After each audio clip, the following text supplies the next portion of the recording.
Okay, good evening everyone. আশা কৰোঁ সকলোৱে ভালে আছা। চোৱা তোমালোকৰ কাৰণে লৈ আহিলোঁ গোলাঘাট ডিষ্ট্ৰিক্টৰ pre final biology question paper. So' এইটো পেপাৰৰ কাৰণে বহুত মই অপেক্ষা কৰি আছিলোঁ যে গোলাঘাটৰ কুৱেশ্যনটো কেনেকুৱা হয়। সঁচাকৈ গোলাঘাটৰ কুৱেশ্যনটো বহুত ইণ্টাৰেষ্টিং হৈছে আৰু তেওঁলোকে ইভলিউশ্যনৰ পৰা বহুতখিনি কুৱেশ্যন দি দিছে বটানীত। তো যিয়ে হওক ভাল লাগিছে কুৱেশ্যনটো এটা এক্সট্ৰা অৰ্ডিনাৰী এটা কুৱেশ্যন ধুনীয়াকৈ গোলাঘাটে কাটিছে। যিয়ে হওক গোলাঘাটৰ পৰা যিবিলাকে চাই আছা নিশ্চয় তোমালোকৰ কাৰণে উপকাৰ হ'ব গৈ আছে যে তোমালোকে পৰীক্ষাখন দিছা কিন্তু কেনেকুৱাকৈ এনচাৰবিলাক কৰিছা নাজানো, তোমালোকে চেক কৰিব পাৰিবা। প্লাছ মই এতিয়া লগতে এনচাৰো লৈ আহিছোঁ। চোৱা লগে এনচাৰবিলাকো আছে, ইংলিছ আৰু অসমীয়াত এনচাৰবিলাকো আলোচনা কৰিম মই। তো তোমালোকৰ কাৰণে পেন আৰু পেপাৰ লৈ সাজু হৈ যোৱা। আৰু যদি ইয়াৰ PDF-টো লাগে তেনেহ'লে মোৰ যিটো নাম্বাৰ ডিছক্ৰিপশ্যনত দিয়া থাকিব সেইটো নাম্বাৰত তোমালোকে মেছেজ কৰিলে মই ইয়াৰ PDF-টো পঠাই দিম। আৰু শুনা এটা কথা, প্ৰি ফাইনেল এক্সামিনেশ্যনৰ কুৱেশ্যনবিলাক ছল্ভ কৰিলে কি লাভ হয়? প্ৰি ফাইনেলৰ কুৱেশ্যনবিলাক ছল্ভ কৰিলে এইটোৱে লাভ যে তোমালোকৰ মনত এটা সাহস জন্মিব যে না বৰ্ডত অহা পৰীক্ষাবিলাক আমাৰ কাৰণে কেনেকুৱা আহিব সেইটো তুমি এই প্ৰি ফাইনেল কুৱেশ্যনৰ পৰা বুজিব পাৰিবা। যিমান প্ৰি ফাইনেলৰ কুৱেশ্যন ছল্ভ কৰিবা সিমান তোমাৰ আইডিয়া আহি যাব। আৰু 6ৰ পৰা 7টামান প্ৰি ফাইনেলৰ কুৱেশ্যন যদি ছল্ভ কৰা তুমি বৰ্ডত এনেই লেটাৰ পাই যাবা। That's the interesting things actually. সেইকাৰণে প্ৰি ফাইনেলৰ কুৱেশ্যনবিলাক চব ছল্ভ কৰিব লাগে। আৰু তোমালোকৰ কাৰণে মই ইউটিউব ষ্টৰী চেনেলৰ জৰিয়তে মই কমপক্ষে 6ৰ পৰা 7টা বিভিন্ন ডিষ্ট্ৰিক্টৰ মই প্ৰি ফাইনেলৰ কুৱেশ্যন মই কালেক্ট কৰিছোঁ আৰু মই এটাকৈ দি আছোঁ। অলৰেডি চোৱা তোমালোকৰ ধুবুৰী ডিষ্ট্ৰিক্ট, বৰপেটা ডিষ্ট্ৰিক্ট আৰু শোণিতপুৰ ডিষ্ট্ৰিক্টৰ অলৰেডি দিয়া আছে আৰু আলোচনাও কৰিছোঁ।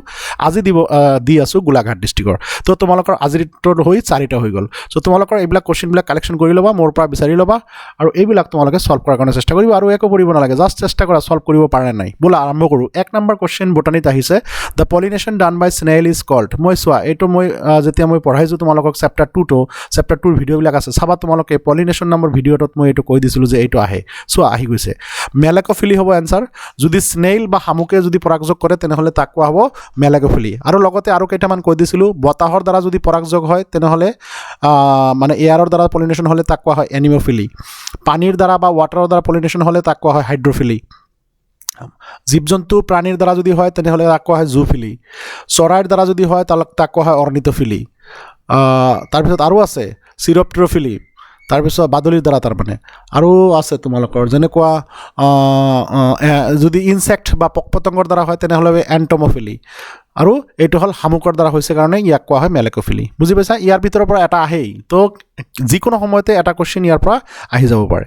তো what were the raw material used in the Miller experiment. মিলাৰৰ পৰীক্ষাত ব্যৱহাৰ হোৱা কেঁচা সামগ্ৰীবিলাক কি আছিল? মিথেন আছিল, ৱাটাৰ আছিল, হাইড্ৰজেন আছিল, এমোনিয়া আছিল। আৰু তেখেতে এইবিলাক চব এটা ডাঙৰ কাঁচৰ গ্লোবৰ ভিতৰত লৈ এটা প্ৰিমিটিভ আৰ্থ, পুৰণা পৃথিৱীৰ কথা চিন্তা কৰি তেখেতে এটা পৰিৱেশ তৈয়াৰ কৰিছিল আৰু যাৰ দ্বাৰা তেখেতে পৰীক্ষা কৰিছিল যে তাৰ পৰা কেনেকৈ সৃষ্টি হ'ব জৈৱিক পদাৰ্থ, যেনেকুৱা এমিনো এচিডৰ সৃষ্টিৰ কথা তেখেতে কৈছিল। তো মিলাৰৰ পৰীক্ষা বহুত ইম্পৰ্টেণ্ট, পঢ়িবা চাবা, সেইটো আহিব পাৰে। Write the full form of ELISA. এলাইজাৰ ফুল ফৰ্ম কি? এইটো তোমালোকে ক'ত পাইছা? এইটো তোমালোকে পাইছা মলিকুলাৰ ডায়গনচিছ, আণৱিক নিদানৰ টপিকটোত। মলিকুলাৰ ডায়গনচিছ বা আণৱিক নিদান কি? মোৰ ভিডিঅ' দিয়া আছে চাবা। এনজাইম, ইয়াৰ ফুল ফৰ্ম হৈছে এনজাইম লিংকড ইমিউন'চৰ্বেণ্ট আছে। এনজাইম লিংকড ইমিউন'চৰ্বেণ্ট আছে। এইটো এলিজা টেকনিকটো কিহৰ ওপৰত বেছ কৰা? এইটো এলিজা টেকনিকটো বেছ কৰা হয় এণ্টিজেন আৰু এণ্টিবডিৰ ইণ্টাৰেকশ্যনৰ ওপৰত ভিত্তি কৰি এই টেকনিকটো চলে। তো কেতিয়াবা আহিব পাৰে what is the principle of ELISA, তোমালোকে লিখিবা the ELISA works based on the antibody antigen interaction. আৰু ইয়াৰ দ্বাৰা কিছুমান বেমাৰৰ গম পাব পাৰি, যেনেকুৱা HIV বেমাৰ গম পাব পাৰি, কিছুমান যেনেকুৱা ভাইৰেল ডিজিজ, ভাইৰেল বেমাৰ আমি ইয়াৰ পৰা গম পাব পাৰি। HBV ভাইৰাছৰ উমান ক'ব পাৰি, হেপাটাইটিছ B ভাইৰাছ গম পাব পাৰি। এইবিলাক এলাইজা টেষ্টৰ দ্বাৰা গম পাব পাৰি। What is tropic level? So it is জানাই তোমালোকে based on the source of their nutrition of food, organisms occupy a specific place in the food chain known as their trophic level. তাৰমানে ইয়াত কি কৈছে? ইয়াত মই লিখিলোঁ কি আৰু অসমীয়া হ'ল কি? অলপ অসমীয়াটো উল্টা হৈছে, চৰি ফৰ দেট। চ' তাৰমানে কোনোবা এটা খাদ্যৰ কাৰণে কোনোবা পাৰ্টিকুলাৰ অৰ্গেনিজম কোনোবা এটা স্পেচিফিক ঠাইত যদি তাৰ ফুড চেইন বা খাদ্য শৃংখল তৈয়াৰ কৰে কোনোবা এটা ঠাইত, সেইটো ঠাইক কোৱা হ'ব ট্ৰপিক লেভেল বা সেই ঠাইখনক ট্ৰপিক লেভেল কোৱা হ'ব। তো মই অসমীয়াত ইয়াত লিখিছিলোঁ ঠিকেই, কিন্তু অসমীয়াটো ইয়াত উঠা নাই। যিয়ে হওক মই বেলেগ সময়ত এইটো ঠিক কৰি দিম। What is antibiotic? এণ্টিবায়'টিক কি? Name of 2 antibiotic produce from bacteria. প্ৰতিজৈৱিক কাক বোলে? বেক্টেৰিয়াৰ পৰা উৎপন্ন হোৱা 2টা প্ৰতিজৈৱিকৰ নাম লিখা। মই চোৱা এনচাৰ ইয়াতে লিখি লৈছোঁ। So, answer to the question number 5. Antibiotic are chemical substances produced by microorganisms, যেসব fungi, bacteria হব পারে, that kill or stop the growth of disease-causing microorganisms such as fungi and bacteria. তাৰ মানে এণ্টিবায়'টিকবিলাক হ'ল কিছুমান কেমিকেল ছাবষ্টেঞ্চ, কিছুমান ৰাসায়নিক পদাৰ্থ। এণ্টিবায়'টিক হৈছে অণুজীৱ বা ভেঁকুৰ বেক্টেৰিয়া উৎপন্ন কৰা কিছুমান ৰাসায়নিক পদাৰ্থ যিয়ে ৰোগ সৃষ্টিকাৰী অণুজীৱ যেনে ভেঁকুৰ আৰু বেক্টেৰিয়াৰ বৃদ্ধি বা বাধা বা হত্যা কৰিব পাৰে। যেনেকুৱা আমি এণ্টিবায়'টিক যে খাওঁ, কিহৰ কাৰণে খাওঁ? যেতিয়া চৰ্দি বা যেনেকুৱা নিউমনিয়া হ'ল নাইবা টিবি হ'ল, তেতিয়া মানুহে কি খায়? এণ্টিবায়'টিক খায়। কিয়? এণ্টিবায়'টিকে কি কৰিব পাৰে? এইবিলাক জীৱাণুক হত্যা কৰিব পাৰে, মাৰিব পাৰে। তো আৰু এই এণ্টিবায়'টিকবিলাক কিহৰ পৰা আহৰণ কৰা হৈছে? আহৰণ কৰা হয়ও এইবিলাক মাইক্ৰ' অৰ্গেনিজমৰ পৰা, যেনেকুৱা ফাংগি বেক্টেৰিয়াৰ পৰা আহৰণ কৰা হয়। তেনেহ'লে তোমালোকে চবতকৈ পপুলাৰটো জানাই পেনিচিলিয়াম নটেটাম নামৰ এটা ফাংগিৰ পৰা তৈয়াৰ কৰা হৈছে। চ' ইয়াতে তোমালোকৰ সুধিছে আকৌ দুটা এণ্টিবায়'টিকৰ নাম লিখা যিবিলাক বেক্টেৰিয়াৰ পৰা আহৰণ কৰা হৈছে, ফাংগিৰ পৰা নহয়। তো বেক্টেৰিয়াৰ পৰা দিছে যদিও বেক্টেৰিয়াৰ পৰা লিখিব লাগিব এনচাৰ। তো তোমালোকৰ কাৰণে মই দুটা লিখি দিছোঁ। চোৱা, এটা হ'ল ষ্ট্ৰেপ্ট'মাইচিন, এইটো এটা বেক্টেৰিয়াৰ পৰা, যাৰ নাম হ'ল ষ্ট্ৰেপ্ট'মাইচিছ গ্ৰেচিউছ। বেক্টেৰিয়াটোৰ নাম কি? ষ্ট্ৰেপ্ট'মাইচিছ গ্ৰেচিউছ। খুব মনত ৰাখিব লাগিব, এইটো কুৱেশ্যনৰ এনচাৰ আহি যাব পাৰে। আৰু এটা এণ্টিবায়'টিকৰ নাম হ'ল যিবিলাক বেক্টেৰিয়াৰ পৰা তৈয়াৰ কৰা হৈছে, ক্ল'ৰামফেনিকল।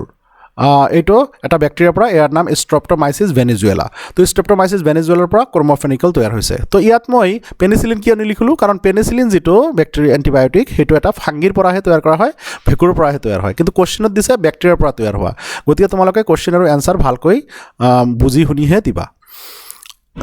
তো 6 নম্বৰ কুৱেশ্যনত কি আছে চোৱা, হোৱাট ইজ জেনেটিক ইঞ্জিনিয়াৰিং? এনেকুৱা ধৰণৰ কুৱেশ্যন আহিলে লিখোতে অলপ প্ৰব্লেম হয়, সেইকাৰণে চোৱা মই তোমালোকৰ কাৰণে লিখি দিছোঁ। Genetic engineering is the modification of genetic information of living organism by manipulation of DNA, such as by adding, removing or repairing part of genetic material DNA and changing the phenotype of the organism. তাৰমানে genetic engineering হৈছে জীৱিত জীৱৰ জিনীয় তথ্য পৰিৱৰ্তন কৰা, অৰ্থাৎ জিনীয় পদাৰ্থৰ DNA-ৰ কোনোবা এটা অংশ যোগকৰণ বা আঁতৰোৱা বা মেৰামতি কৰি জীৱৰ ফিনোটাইপ সাল সলনি কৰাই হ'ল জেনেটিক ইঞ্জিনিয়াৰিং। মানে মুঠ কথা, জেনেটিক ইঞ্জিনিয়াৰিঙৰ দ্বাৰা আমি কোনোবা এটা জীৱৰ DNA চেঞ্জ কৰি তাৰ ফিনোটাইপ, তাৰ মানে বাহিৰৰ যিটো প্ৰকাশ সেইটো চেঞ্জ কৰি দিব পাৰি। মানুহৰ উপকাৰৰ কাৰণে এইটো কৰা হয়, হয়নে নাই? হিউমেন বেনিফিটৰ কাৰণে। বোলা নেক্সট কুৱেশ্যন কি আছিলে? আছে এটা, write on the importance of বায়'পাইৰেচি।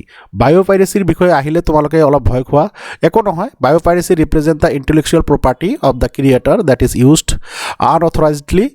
The first and very popular case of biopiracy is turmeric patent. আৰু তোমালোকৰ বাসমতি পেটেণ্টৰ কথাও আছে। Conservation of habitat, ecosystem and biodiversity are vital additives for the sustainability of rural and indigenous people. কি কৈছোঁ? অসমীয়াত কোৱা হয় বায়'পাইৰেচিক জৈৱ সত্তা অপহৰণ। জৈৱ সত্তা অপহৰণ আৱিষ্কাৰকৰ্তা যিজনে বস্তুটো আৱিষ্কাৰ কৰিব তাক বৌদ্ধিক সম্পত্তিক প্ৰতিনিধিত্ব কৰে, যিটো অকৰ্তৃত্বশীল মানে পাৰ্মিশ্যন নোহোৱাকৈ অকৰ্তৃত্বশীলভাৱে ব্যৱহাৰ কৰা হয়। যদি কাৰোবাৰ কোনোবা এটা আৱিষ্কাৰ, কাৰোবাৰ কোনোবা এটা তৈয়াৰ কৰিছে কোনোবাই, কিন্তু সেইটো তেওঁক নজনাকৈ ব্যৱহাৰ কৰাটোৱে হৈছে বায়'পাইৰেচি। বায়ু মানে জৈৱ, পাইৰেচি মানে চুৰি কৰা। তাৰমানে কোনোবা এটা জৈৱিক বস্তু মালিকৰ কথা নুশুনি যিজনে তৈয়াৰ কৰিছে, যিজনে আৱিষ্কাৰক, তাক নজনাকৈ আমি সেইটো নিজৰ নামত কৰি লোৱাটোৱে হৈছে বায়'পাইৰেচি। বুজি পালানে নাই? তো বায়'পাইৰেচিটো ৰক্ষা কৰাৰ কাৰণে পেটেণ্ট কৰা হয়। পেটেণ্ট কি? গভৰ্ণমেণ্টে এটা চাৰ্টিফিকেট দিয়ে যে তুমিহে এইটোৰ আৱিষ্কাৰক আৰু তুমিয়ে এইটো বিক্ৰী কৰিব পাৰিবা, বিক্ৰী কৰিব পাৰিবা আৰু পইচা ইনকাম কৰিব পাৰিবা। বেলেগে এইটো নিজৰ নামত কৰি ল'লে তুমি কেছ ফাইল কৰিব পাৰিবা। বুজি পালানে? সেইটো হ'ল পেটেণ্ট। পেটেণ্ট মানে চৰকাৰে দিয়া অনুমোদন।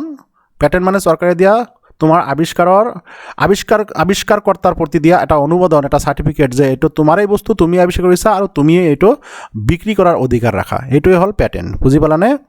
আৰু সেই পেটেণ্ট যদি আৱিষ্কাৰকৰ্তাৰ কথা নজনাকৈ, আৱিষ্কাৰ যিজনে কৰিছে বা যাৰ এইটো নামত আছে তাক নজনাকৈ যদি তুমি নিজৰ নামত কৰি লোৱা, তাকেই কোৱা হয় জৈৱ সত্তা অপহৰণ বা বায়'পাইৰেচি। বুজিলা? ইমান সহজ এটা টপিক, কিন্তু তোমালোকে ভুল কৰি দিয়া এইটো কুৱেশ্যনৰ এনচাৰ। ভাবা যে কঠিন নেকি? কঠিন নহয়। হাউ বায়'ফাৰ্টিলাইজাৰ্ছ enrich the fertility of soil. জীৱসাৰে মাটিৰ উৰ্বৰতা কেনেকৈ বৃদ্ধি কৰে? এইটো আৰু সহজ কুৱেশ্যন, হয়নে নাই? চোৱা, a biofertiliser is a fertiliser that made up of a living organism. When applied to field, it promotes the plant growth by increasing the supply of availability of primary nutrients to the host plant. This helps in increasing the fertility of the soil. Many species of bacteria and cyanobacteria have the ability to fix free atmospheric nitrogen. One of the major advantages with biofertilizer is they are eco-friendly and cost-effective. তোমালোকে clearly বুজি পালা যে জীৱহাৰ হৈছে জীৱিত অনুজীৱৰ দ্বাৰা গঠিত হাড়, micro অৰ্গেনিজমৰ দ্বাৰা গঠিত হাড়।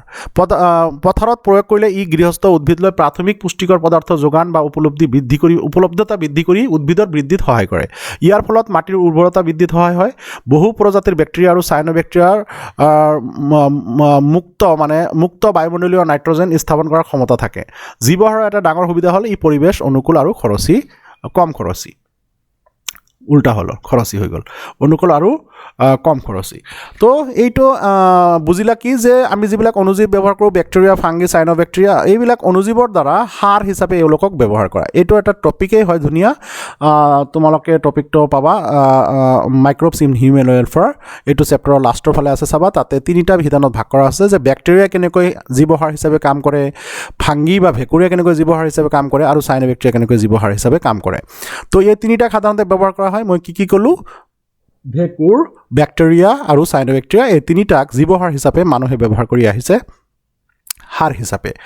যেতিয়া এওঁলোকক জীৱন্তভাৱে মাটিত দিয়া হয়, তেওঁলোকে মাটিত বিভিন্ন প্ৰকাৰে তেওঁলোকে কি কৰে, মাটিক উৰ্বৰতা শক্তিত বৃদ্ধি কৰে। তেনেহ'লে এটাকৈ কওঁ, বেক্টেৰিয়াই বায়ুমণ্ডলীয় নাইট্ৰজেন ফিক্স কৰি, যেনেকুৱা ৰাইজোবিয়াম নামৰ বেক্টেৰিয়াই মাজজাতীয় উদ্ভিদৰ শিপাত থাকে, আৰু ইমান ৰাইজোবিয়াম কি কৰে, মাটিৰ নাইট্ৰজেন ক্ষমতা আৰু উদ্ভিদক নাইট্ৰজেন কি কৰে, ফিক্সড কৰি নাইট্ৰজেনটো উদ্ভিদক দি দিয়ে এজ এ নাইট্ৰেট বা নাইট্ৰেট হিচাপে।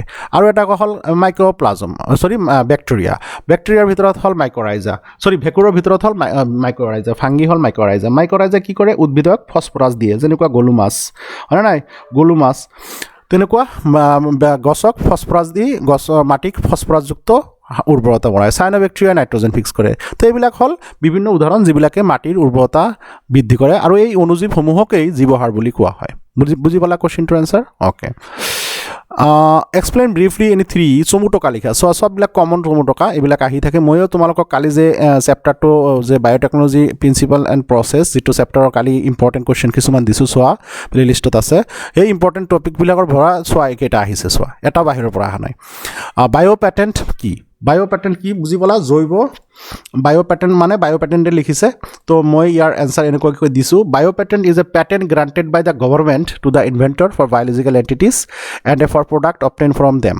তো ইয়াত এটা কথাই ক'ব লাগিব, বায়'পেটেণ্ট বা জৈৱিক পেটেণ্ট হৈছে কোনোবা এটা জীৱৰ কোনোবা এটা আৱিষ্কাৰ কৰিছে, কোনোবা এটা বিজ্ঞানীয়ে, কোনোবা এটা ইনভেণ্টৰে কোনো এটা বস্তু আৱিষ্কাৰ কৰিছে, সেই আৱিষ্কাৰৰ প্ৰতি চৰকাৰে দিয়া এটা অনুমোদন, এটা চাৰ্টিফিকেট, এটা গ্ৰাণ্ট যে এইটো আপোনাৰেই হয়, আপুনি উদ্ভাৱক, আৰু আপুনি এইটো কি কৰিব পাৰিব, নিৰ্মাণ, ব্যৱহাৰ আৰু বিক্ৰী আৰু আমদানি কৰাৰ আপুনিহে অধিকাৰ পাব।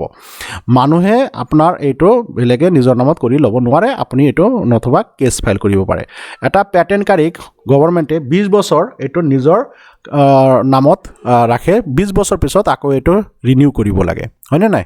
চ' যেনেকুৱা বাসমতী ৰাইচৰ পেটেণ্টৰ কথা NCERT-ত আলোচনা হৈছে। উদাহৰণ বাসমতী ৰাইচ, বুজি পালানে?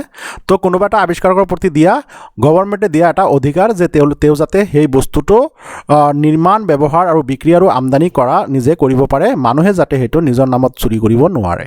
বুজি পালানে? সেইটোৱে হ'ল পেটেণ্ট। আৰু এই পেটেণ্টটো বায়'পেটেণ্ট মানে জৈৱিক বস্তুৰ পেটেণ্ট, যেনেকুৱা বাসমতী ৰাইচ, যেনেকুৱা টাৰ্মেৰিক, এইবিলাক হ'ল জৈৱিক পেটেণ্ট। জেল ইলেক্ট্ৰফৰেচিছ, বহুত কমন কুৱেশ্যন।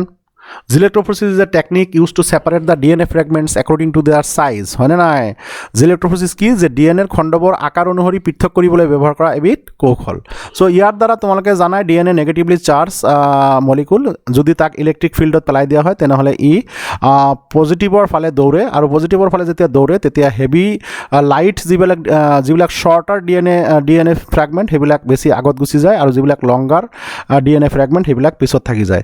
সেইকাৰণে সেনেকৈ DNA ফ্ৰেগমেণ্টবিলাকৰ নিজৰ ছাইজৰ অনুসৰি, নিজৰ আকৃতিৰ অনুসৰি, আকাৰ অনুসৰি পৃথক কৰা হয় জেল ইলেক্ট্ৰফৰেচিছৰ দ্বাৰা।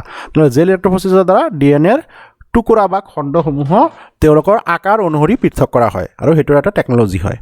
বুজি পালানে? একদম ইজি। রিকম্বিনেন্ট ডিএনএ কি এটা তো আরও easy it is a method of genetic engineering that is use to alter the DNA of an organism to obtain the desired characteristics in them জিনীয় অভিযান্ত্রিক পদ্ধতির দ্বারা কোনো একটা জীৱৰ ডিএনএৰ হাল সলনি কৰি তাত আকাংক্ষিত বৈশিষ্ট্য লাভ কৰাই এটা পদ্ধতি আৰু এই পদ্ধতিৰ দ্বাৰা কোনোবা এটা ফৰেন জিন কোনো এটা বিদেশী আকাংক্ষিত জিন ভেক্টৰৰ ভিতৰত সোমাই দি এইটো বেলেগৰ অনুজীৱৰ জিনমত সোমাই দিলে সেইটো হ'ল ৰিকম্বিনেণ্ট ডিএনএ এতিয়া ৰিকম্বিনেণ্ট শব্দ মানে হ'ল recombinant combination of two DNA actually ইয়াত প্লাজমিড ডিএনএ আৰু ফৰেন ডিএনএ দুটা একেলগে হোৱাকেই ৰিকম্বিনেশ্যন ডিএনএ বুলি কোৱা হয় ৰিকম্বিনেণ্ট শব্দৰ মানে হ'ল দুটা একেলগে হোৱা আৰু যেতিয়া ডিএনএ দুটা বেলেগ বেলেগ জীৱৰ ডিএনএ যেতিয়া একেলগে জোৰা লগোৱা হয় তেতিয়াই তাক কোৱা হয় ৰিকম্বিনেণ্ট ডিএনএ ইয়াত ভেক্টৰ হ'ল বেক্টেৰিয়াৰ ডিএনএ যেনেকুৱা প্লাজমিড হ'ল বেক্টেৰিয়াৰ ডিএনএ আৰু ফৰেন ডিএনএ ধৰা মানুহৰ ডিএনএ দিলোঁ তাহলে মানুহৰ ডিএনএ আৰু বেক্টেৰিয়াৰ ডিএনএ একেলগে যে জোৰা লগালোঁ তাকেই কোৱা হয় ৰিকম্বিনেণ্ট ডিএনএ বুজি পালানে নাই পিচিআৰ বহুত সহজ কোশ্চেন আহিছে পিচিআৰ তোমালোকে জানাই পিচিআৰ কি তোমালোকক ক'ব লাগিব কি পিচিআৰ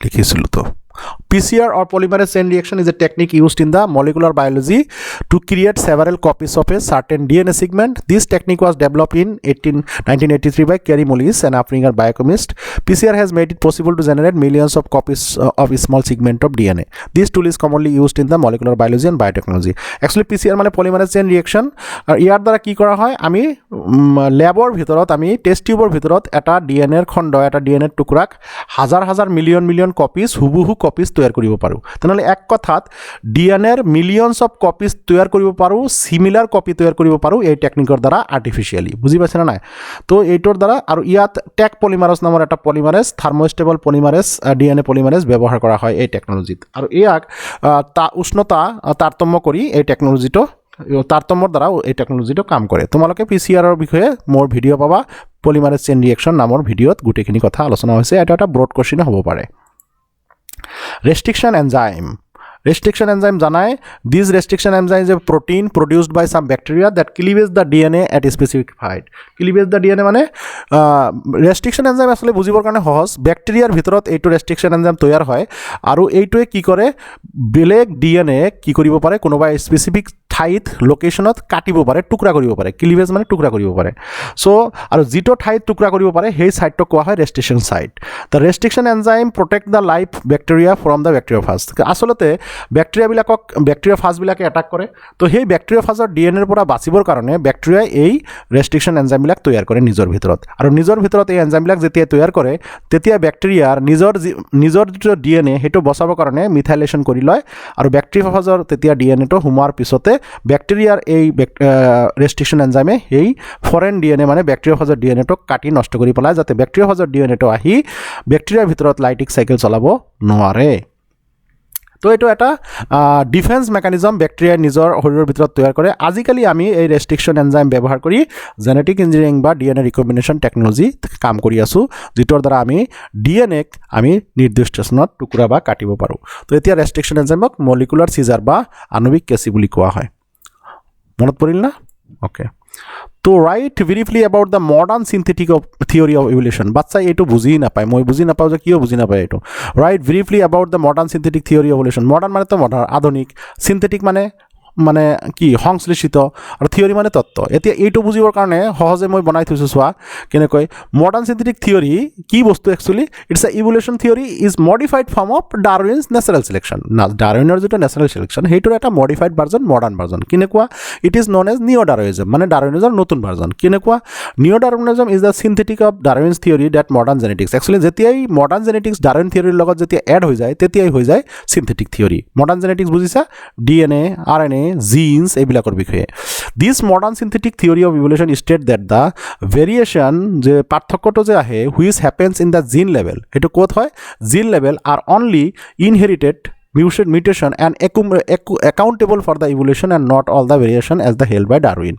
Darwin যেনেকুৱা ভাবিছিল যে সব ইয়াৰ কাৰণে দায়ী সেইটো সঁচা নহয় জিন লেভেলত যেতিয়া মিউটেশ্যন হয় সেইটোৱে কি হয় মানে ইভলিউশনৰ কাৰণে সেইটোৱে মিউটেশ্যনে দায়ী the modern concept of evolution is the synthesis of Darwin's and Hugo de Verisor theory, hence it is called modern synthetic theory. তো বুঝিলা বলা নাই আধুনিক সংশ্লিষ্ট তত্ত্ব কি ডাৰউইনৰ প্ৰাকৃতিক নিৰ্বাচন তত্ত্বৰ এক পৰিৱৰ্তিত ৰূপ হে ইয়াক নব্য ডাৰউইনবাদ বুলি কোৱা হয় নব্য ডাৰউইনবাদ তত্ত্ব হৈছে ডাৰউইনৰ তত্ত্ব আৰু আধুনিক জিনীয় বিজ্ঞানৰ সংমিলন এই আধুনিক সংশ্লিষ্ট তত্ত্বই কয় যে জিন পৰ্যায়ত জীৱৰ তাৰতম্য ঘটে সেইবোৰ কেৱল উত্তৰাধিকাৰী সূত্ৰে পোৱা মিউটেশন বা উৎপৰিৱৰ্তন আৰু বিৱৰ্তনৰ বাবেহে হয় তো বিৱৰ্তনৰ আধুনিক ধাৰণাটোৱে হৈছে ডাৰউইন আৰু হুগো দি বেৰিজৰ তত্ত্বৰ সংশ্লেষণ হে ইয়াক আধুনিক সংশ্লিষ্ট তত্ত্ব বুলি কোৱা হয় চোৱা ধুনীয়াকৈ লিখি দিছো তোমালোকে এইটো লিখি লৈ ধুনীয়াকৈ পঢ়িবা সব বাৰে বাৰে দেখিবা বুজি পালা ওকে সো নেক্সট কোশ্চেন কি আহিল নেক্সট কোশ্চেন আহিল অর আহিছে এটা write the significant of mutation in evolution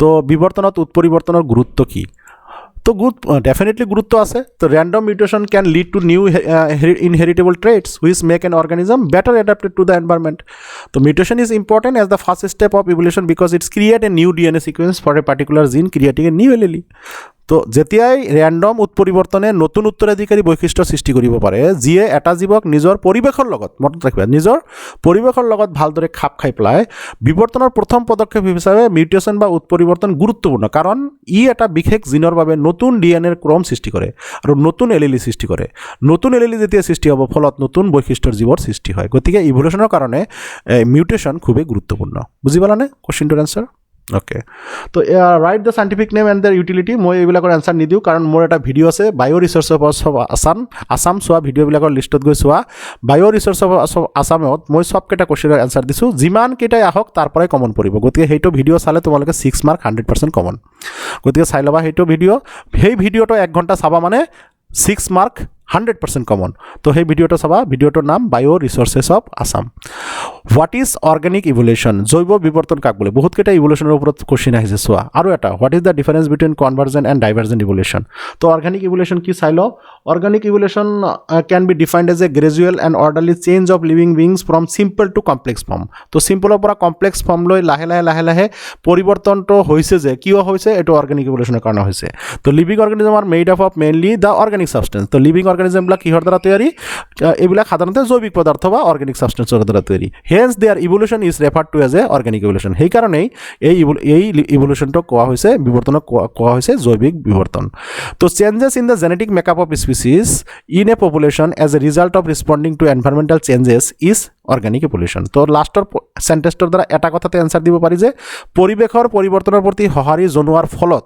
জনসংখ্যাৰ প্ৰজাতিৰ জিনীয় গঠনৰ পৰিৱৰ্তন হোৱাটোকেই জৈৱিক বিৱৰ্তন বুলি কোৱা হয় দি দিলোঁ এনসাৰ ধুনীয়াকৈ what is the difference between convergent and divergent evolution ইয়াৰ আগৰ কোশ্চেনতো আগৰ যে আমি শোণিতপুৰ আলোচনা কৰিলোঁ শোণিতপুৰতো অভিহাৰী আৰু অপহাৰী বিৱৰ্তনৰ পাৰ্থক্য আহিছিল আৰু তাতে মই এনসাৰটো দিছোঁ তোমালোকে সেই ভিডিঅ'টো চাই ল'বা তথাপি মই এটা সেন্টেন্সত কৈ দিব খোজোঁ তাৰ answer due to the adaptation when a species evolve similarities in their function and characteristics is considered as a convergent evolution in divergent evolution an ancestral species diverges into many different species and finally produce a new species so এইটো এটা সেন্টেন্সৰ দ্বাৰা মই পাৰ্থক্যটো বুজালোঁ তোমালোকে ভালকৈ তাতে মোৰ অসমীয়া নোটতো ধুনীয়াকৈ তাতে দিয়া আছে ইয়াত অসমীয়াটো মই ভালকৈ লিখিব পৰা নাই যদিও এনেকৈ লিখিলেও হৈ যাব যে অভিযোজনৰ বাবে যেতিয়া কোনো প্ৰজাতিৰ কাৰ্য আৰু বৈশিষ্ট্যৰ দুটাৰেই সাদৃশ্য বিকশিত হয় তেতিয়া ইয়াক অভিসাৰী বিৱৰ্তন বুলি কোৱা হয় বিচ্ছিন্ন বিৱৰ্তনত এটা পূৰ্বপুৰুষৰ প্ৰজাতি বহুতো ভিন্ন প্ৰজাতিত বিচ্ছিন্ন হৈ শেষত এটা নতুন প্ৰজাতি উৎপন্ন কৰে তাকে কোৱা হয়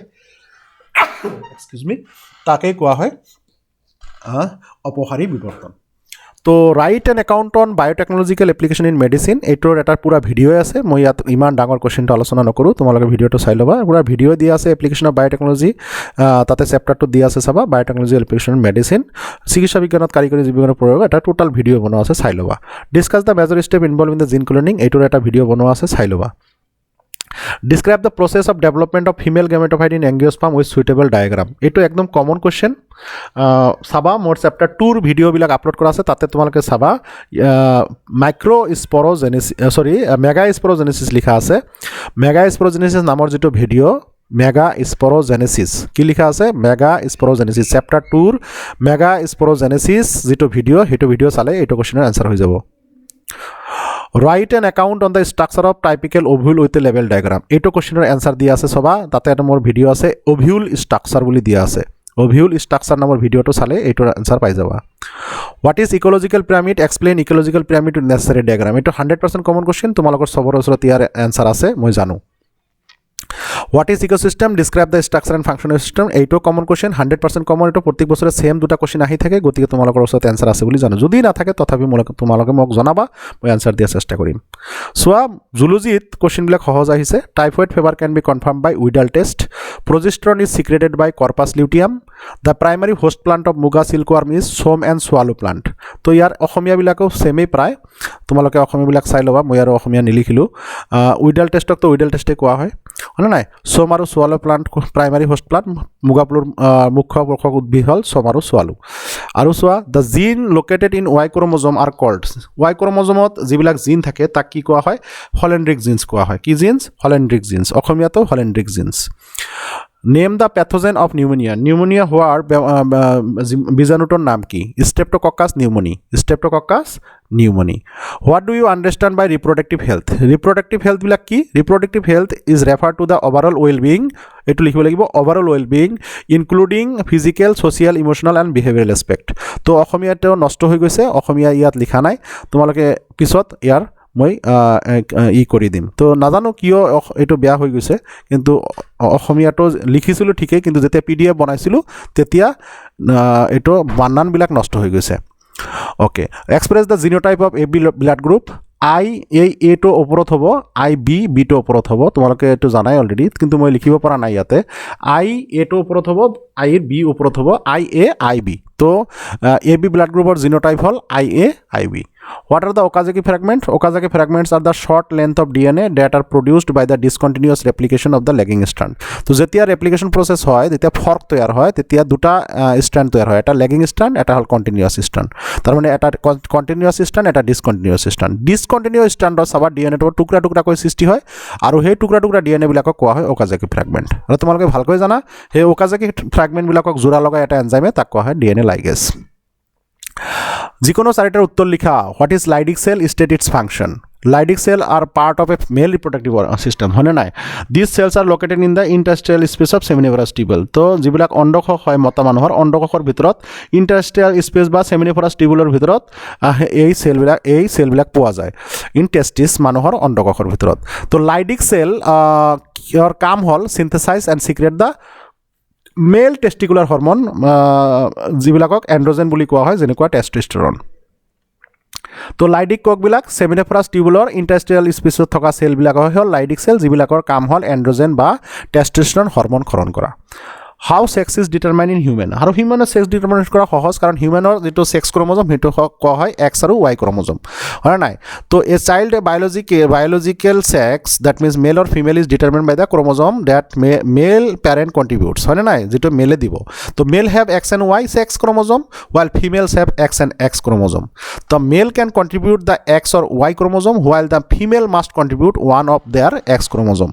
তো যদি X আৰু X হৈ যায় তেনেহ'লে ফিমেল হৈ যায় আৰু X আৰু Y যদি হৈ যায় তেনেহ'লে মেল বাচ্চা হৈ যায় বুজি পালানে what is the important of sex education এইটোতো একদম কমন কুৱেশ্যন সুধিছে যাতে তোমালোকে ইয়াৰ এনচাৰটো বনাই লিখা ছেক্স এডুকেশ্যন কিয় দৰকাৰ ছেক্স এডুকেশ্যন মানে যৌন শিক্ষাৰ কিয় প্ৰয়োজন sex education is essential in school because it informs student about the reproductive health related organs adolescence and sexually transmitted disease it also' raises awareness in order to protect people from misconception about various sex related issues তো বুজি পালা তোমালোকে যে মানুহৰ যৌন অংগ আৰু যৌনৰ লগত জড়িত বিভিন্ন বেমাৰ আজাৰ আৰু এডলেচেণ্টৰ সময়ত যিবিলাক ট্ৰান্সমিটেড ডিজিজ যেনেকুৱা HIV এইবিলাক গনৰিয়া চিফিলিছ এইবিলাক বেমাৰ এইবিলাকৰ বিষয়ে ষ্টুডেণ্টৰ মাজত যিবিলাক মিছকনচেপশ্যন আছে মিছকনচেপশ্যনবিলাক দূৰী কৰা আৰু ইয়াৰ নলেজ দিয়াই ছেক্স এডুকেশ্যনৰ গুৰুত্ব আৰু এইটো যদি ষ্টুডেণ্ট অৱস্থাত যেতিয়া পাই যায় তেতিয়া আৰু ভুলটো হোৱাৰ সম্ভাৱনা নাথাকে what is the positive organism of pebrine হ'ল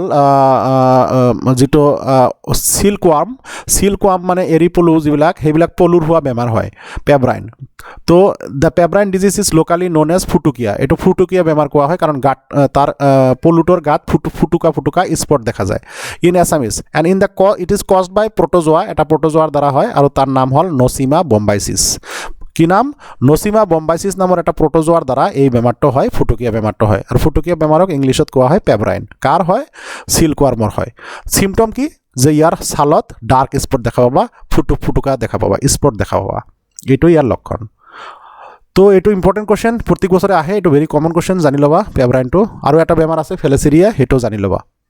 What is autoimmunity? Name an autoimmune disease. It's a common question. An autoimmune disease is a condition that occurs when the body tissues are attacked by its own immune system.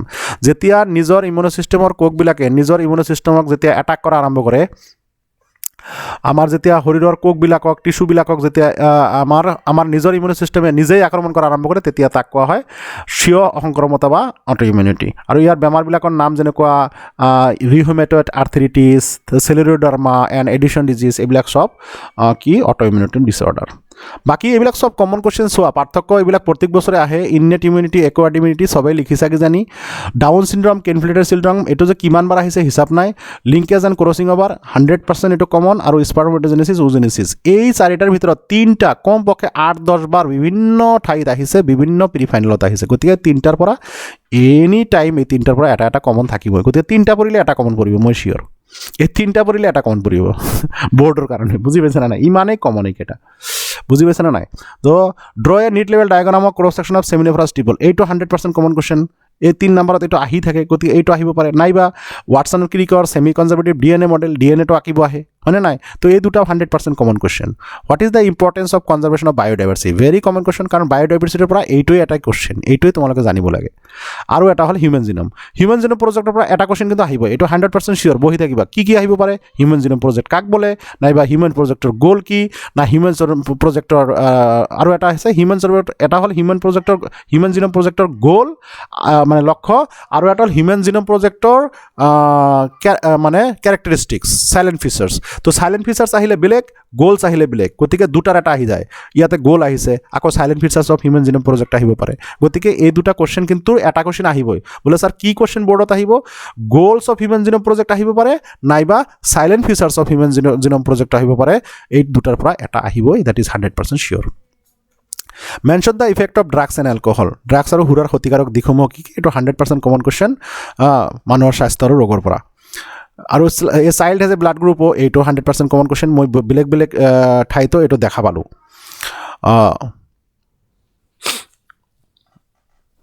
Okay, what is S pyramid? বাপৰে, এইটোতো প্ৰত্যেকবাৰে আহে। এই S পিৰামিডৰ ওপৰত question নাথাকিলে zoology নহয়েই। তো S pyramid বা বয়সৰ পিৰামিড এটা 100% common question. What is genetic code? State the principal feature features of genetic code, genetic কোডৰ বৈশিষ্ট্যসমূহ লিখা। তো জেনেটিক কোড কি? জেনেটিক কোডৰ বৈশিষ্ট্যসমূহ ভেৰি কমন কুৱেশ্যন। চোৱা, মোৰ এটা টপিকে দিয়া আছে, এটা ভিডিঅ'ই আপলোড কৰা আছে, জেনেটিক কোড নামৰ এটা ভিডিঅ' আপলোড কৰা আছে। DNA is the genetic material, Griffith এক্সপেৰিমেণ্টৰ দ্বাৰা বুজাই লিখা, এইটো 100% কমন কুৱেশ্যন। ইয়াৰ আগত মই দুটা অলৰেডি শোণিতপুৰ কুৱেশ্যনতো এইটো দেখা পালোঁ। শোণিতপুৰ কুৱেশ্যনতো গ্ৰিফিথ এক্সপেৰিমেণ্টটো আছে। ইভেন আৰু 2-3টামান মই ইয়াত দেখা পালোঁ যে এইটো আহিছে। What is the effective? তোমালোকে যদি এইটো গ্ৰিফিথ এক্সপেৰিমেণ্টৰ বিষয়ে জানিব লাগে, তেনেহ'লে মোৰ ইউটিউব চেনেলত গ্ৰিফিথ এক্সপেৰিমেণ্ট নামৰ এটা ছেপাৰেট ভিডিঅ' আছে, চেপ্টাৰ 6ত, মলিকুলাৰ বেচিছ অফ ইনহেৰিটেঞ্চত চাবা তোমালোকে। What is the infective stage of malarial parasite? 100% common question. Describe the life cycle of malarial parasite in brief, এইটোৰ ওপৰত মই পুৰা এটা ভিডিঅ' বনাইছোঁ, তোমালোকে মোৰ প্লেলিষ্টত গৈ চাবা। মেলেৰিয়াল লাইফ চাইকেল নামৰ এটা ভিডিঅ' আছে, হিউমেন হেল্থ এণ্ড ডিজিজ নামৰ এটা চেপ্টাৰত, তোমালোকে তাতে গৈ এই ভিডিঅ'টো পাবা। সেইটো যদি তোমালোকে ভালকৈ মনোযোগ দি দেখা আৰু পৰা, তোমালোকে 5 মাৰ্ক পাই যাবা। তো malarial life cycle 100% common question. Griffith experiment 100% common question. গতিকে এইবিলাক কুৱেশ্যন নপৰাকৈ জুলজি পৰীক্ষা দিবলৈ নাযাবা। গতিকে এইবিলাকৰ ভিতৰৰ পৰাই আহিব 100%, বুজি পাইছে নাই?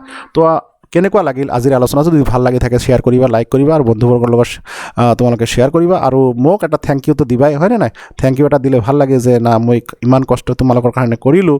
যদি তোমালোকৰ কষ্ট মানে এনেকুৱা লাগে যে ছাৰে এনেকুৱা সময় ঘণ্টা সময় মিলাই এইবিলাক কালেকশ্যন কৰি তোমালোকৰ কাৰণে যদি উপকাৰত আহি আছোঁ, তেনেহ'লে এটা কমেণ্টটো দিবাই, হয়নে নাই? আৰু বন্ধুবৰ্গক ক'বা যে ছাবস্ক্ৰাইব কৰিবৰ কাৰণে, যাতে মোৰ কষ্ট আৰু তোমালোকে ইয়াৰ পৰা যিখিনি শিকিবা আৰু ভালকৈ পৰীক্ষা দিবা, সেইটোৱে মোৰ কষ্টৰ তেতিয়া কষ্টটো মোৰ সাৰ্থক হ'ব। Thank you everyone. Good night.